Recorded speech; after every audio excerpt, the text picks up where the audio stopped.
बूढ़े माँ बाप का सम्मान। एक 80 वर्षीय व्यक्ति अपने 45 वर्षीय उच्च शिक्षित बेटे के साथ अपने घर में सोफे पर बैठा था।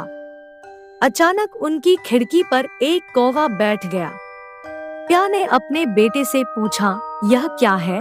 बेटे ने जवाब दिया, यह एक कौवा है। कुछ मिनटों के बाद पिता ने अपने बेटे से दूसरी बार पूछा, यह क्या है? बेटे ने कहा, पिता, मैंने अभी आपको यह एक कौवा है कहा है। थोड़ी देर बाद बूढ़े पिता ने फिर से अपने बेटे से तीसरी बार पूछा, यह क्या है? इस समय बेटे के स्वर में कुछ जलन महसूस हुई। तब उसने अपने पिता से झुंझलाते हुए बोला, यह एक कौवा है, एक कौवा। थोड़ी देर बाद पिता ने फिर से अपने बेटे से चौथी बार पूछा, यह क्या है? इस बार बेटा अपने पिता पर चिल्लाया, आप मुझसे बार बार एक ही सवाल क्यों पूछे रहते हैं? हालांकि मैंने आपको कई बता चुका हूँ कि यह एक कौवा है, क्या आप इसे समझ नहीं पा रहे हैं?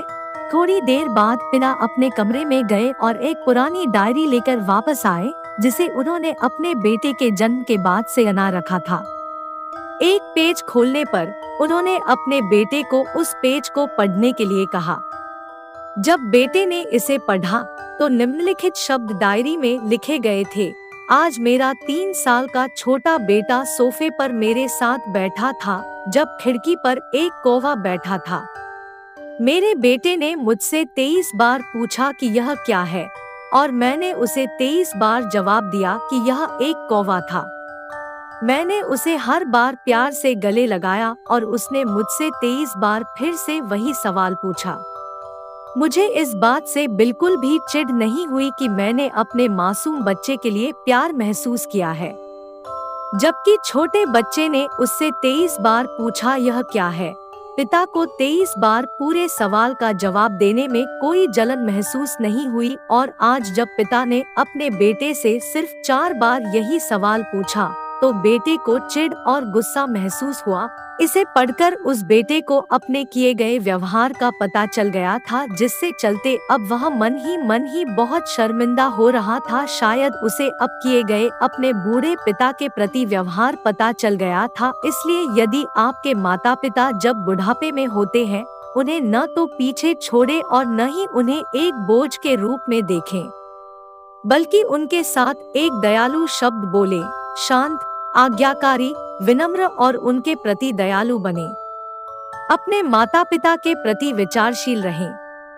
आज इस बात को कहें, मैं अपने माता पिता को हमेशा खुश देखना चाहता हूँ। जब से मैं छोटा बच्चा था, उन्होंने मेरी देखभाल की। उन्होंने हमेशा मुझ पर अपने निस्वार्थ प्रेम की वर्षा की है। उन्होंने आज समाज में मुझे एक व्यक्ति के रूप में प्रस्तुत करने के लिए तूफान और गर्मी को देखे बिना सभी पहाड़ों और घाटियों को पार किया। भगवान से प्रार्थना करें, मैं अपने बूढ़े माता पिता की सर्वोत्तम तरीके से सेवा करूंगा। मैं अपने प्यारे माता पिता को सभी अच्छे और दयालु शब्द कहूंगा, चाहे वे कैसे भी व्यवहार करें। तो आप सभी इस कहानी को पढ़ने के बाद सीख जरूर मिली होगी। तो आपको यह कहानी कैसा लगा कमेंट में जरूर बताएं।